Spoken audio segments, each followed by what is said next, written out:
বন্ধুরা, আজ আমি তোমাদের এই ডোমসের অয়েল পেস্টেল কালার দিয়ে এই ঘরটাকে রং করে দেখাবো।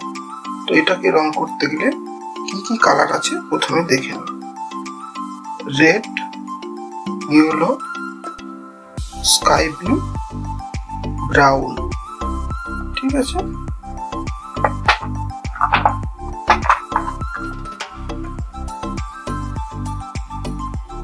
তাহলে আমি তিনটে কালার তুলে নিই।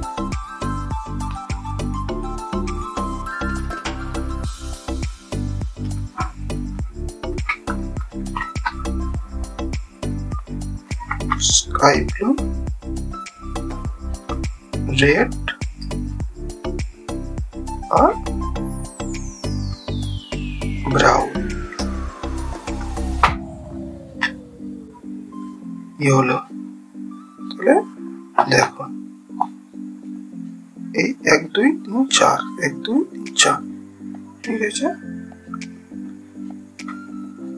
চলো এবারে রং করা শুরু করি। তাহলে সর্বপ্রথমে কি আছে না, রেড। রেড কোথায়?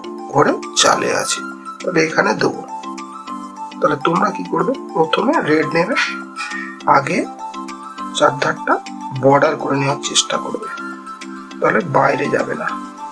তোমাদের যেমন ভাবে সুবিধে, সবসময় এই বাঁ দিকে দৃষ্টিটা রাখবে, যাতে তুমি রং করলে দেখতে পাও কোথায় বাইরে যাচ্ছে না যাচ্ছে। ঠিক এইভাবে চেষ্টা করবে যতটা সম্ভব বাইরে না যায়, এইভাবে।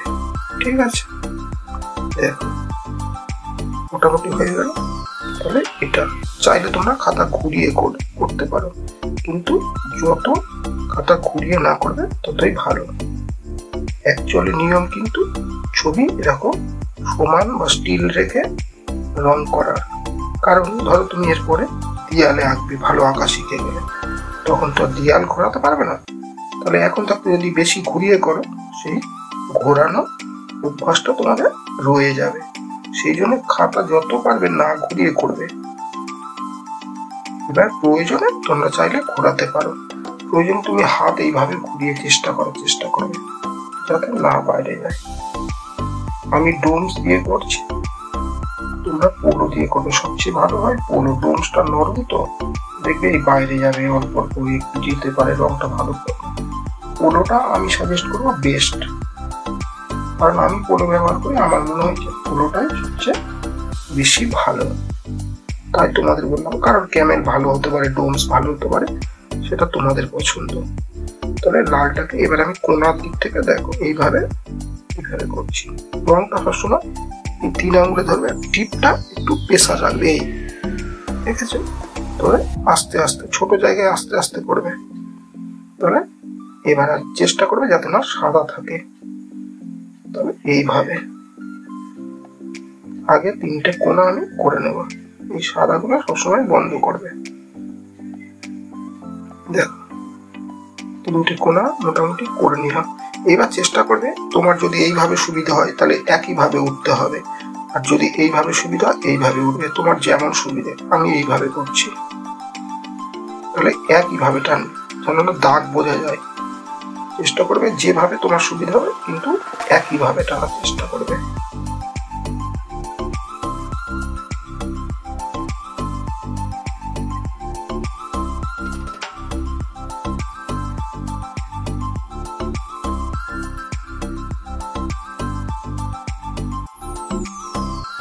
এবার একটু এইভাবে করে দিলাম যাতে সাদাগুলো খুব একটা না বেশি বোঝা যায়।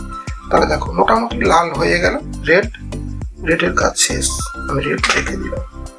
তাহলে এবার কি আছে, ঘরের দেয়ালে ইয়েলো। তাহলে ইয়েলো নিলাম, ইয়েলো সেম একই নিয়মে করো, একই প্রসেস। আগে বর্ডার টেনে নাও, তাহলে বাইরে যাওয়ার চান্সটা কম থাকবে।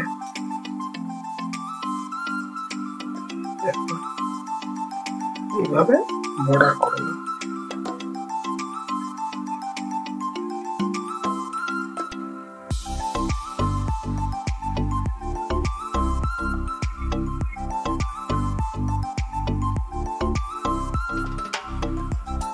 মোটামুটি দেখো সব বর্ডার করে নিয়েছি আমি। তাহলে এটাকে এইভাবে এবারে টেনে এই বর্ডার হয়ে গেল। এবার চাইলে তুমি এইভাবে টানতে পারো, এইভাবে টানতে পারো, তবে আমার মনে হয় এই দিকটা বড় আছে, লম্বা লম্বি টানলে বেস্ট হবে, এটা সুবিধে বেশি পাবে। এবার যেখানে কাছে বাইরে যাওয়ার চান্স থাকবে আস্তে আস্তে টানবে, ছোট করে টানটা তখন বড় হবে না, এরকম ছোট ছোট ছোট ছোট, তাহলে আর বাইরে যাবে না। তাহলে এবারেও সেম একই ভাবে করো, চেষ্টা করো। এটাকে এবারে এইটা প্রথমে বড় টান দিলাম, এবার ছোট ছোট, তাহলে বন্ধ হয়ে গেল। এবার এটা এই দিকটায় বড় আছে, এটা কিন্তু এরম এরম টানবো না, তাহলে এতে বাইরে যাওয়ার চান্স, এতে উঠে যাবে বেশি, তাহলে এটাকে লম্বা লম্বি টানো এইভাবে। এই ধারে যখন যাবে বাইরে চান্স আছে, ছোট করে টানো। এবারে লং বড় লম্বা লম্বা, দেখো মোটামুটি কমপ্লিট হয়ে গেল। তাহলে ইয়েলোর কাজ শেষ, রেখে দিলাম। এবারে কি আছে, স্কাই, আকাশি, এই স্কাই ব্লু, এটাকে তুমি বর্ডার করতে পারো, বা ছোট জায়গা তো আমি ডাইরেক্ট করে দিলাম, এরকম অল্প করে বর্ডার করে ভিতরটাই লম্বা লম্বা টেনে দাও।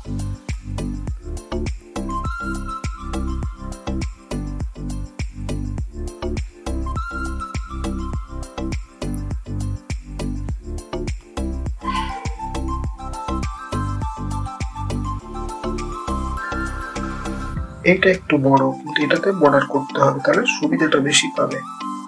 তাহলে এটা যেহেতু বড় আছে, এবার বর্ডার করে দেবো।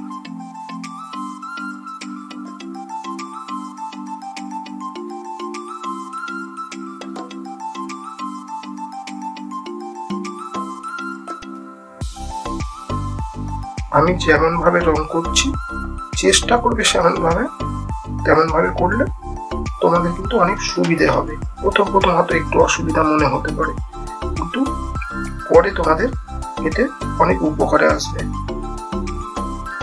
তো চেষ্টা করবে, একান্ত না পারে তোমাদের মতো করে চেষ্টা করবে। তাহলে আকাশি বা স্কাইয়ের কাজ শেষ, এটাকে আমি রেখে দিলাম। তাহলে এবার কি আছে নিচে, ব্রাউন, এই ব্রাউন, তাহলে আমি এই ব্রাউনটা নিলাম। এটাও সেম, চেষ্টা করে বর্ডার করার।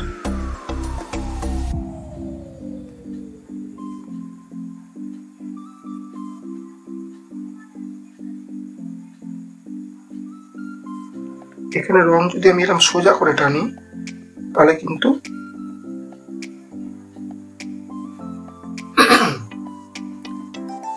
বাইরে যাওয়ার চান্স থাকবে, মোটা হয়ে যাবে। তাহলে আমি এটাকে এই কানাটা দিয়ে ব্যবহার করবে, কানা দিয়ে, দেখো এটা কম যাবে। এবার একটু লক্ষ্য ঠিক রাখবে, দৃষ্টি ঠিক রেখে আস্তে আস্তে করে কানা দিয়ে টানবে, যতটা চেষ্টা করবে বাইরে না যাবে।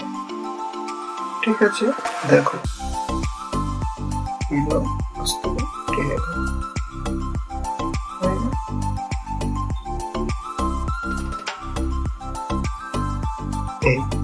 এটাও সেম, রংটা একটু শুইয়ে নিলে কানা দিয়ে করতে পারবে। একদম রঙের কোনাটা করলে তাহলে বাইরে যাওয়ার চান্সটা অনেকটা কম থাকবে। দেখেছো বাইরে গেল। তাহলে এটা বড় জায়গা, আমরা কেমন করবো, এরকম না এরকম, এরকম করলে বাইরে চলে যেতে পারে টানে। তাহলে বড় জায়গায় আমি সেম এইভাবে সুবিধা হবে। আগে তোমরা এতটা যতটা পারবে এরকম লঙে মোটামুটি টানার চেষ্টা করো। এবার এখানে ছোট আছে, হাতটা স্পিড কম করো, আস্তে আস্তে ছোট টান দাও, তাহলে বাইরে যাবে না। দেখেছ, আবার এখানে বড় জায়গা পাচ্ছি, যতটা পারবে লঙে টানো, লম্বা লম্বা করে বড় বড় টান দাও। এখানেও বড় পাচ্ছি, চেষ্টা করো বড় করো, এইভাবে বড় বড় টান দাও। তাহলে আবার আমি ছোট জায়গা পাচ্ছি এখানে, তাহলে ছোট করে টিপটা কিন্তু ভালো করে ধরে রাখবে, রং আলগা ধরবে না, তাহলে ব্যালেন্স নষ্ট হয়ে যাবে, ভালো রং পড়বে না। টিপটা ভালো করে ধরবে। দেখো কোনো জায়গায় আমি রং কোন ভাবে টেনেছি তুমি বুঝতে পারছো, কোনো রঙের দাগ থাকবে না, পুরো ক্লিয়ার এরকম দেখাবে। ঠিক আছে, দেখো ভালো লাগছে তো? ভিডিওটা যদি তোমাদের ভালো লেগে থাকে তাহলে একটা লাইক আর কমেন্ট করে জানাবে তোমরা আরো কি ধরনের ভিডিও দেখতে চাও।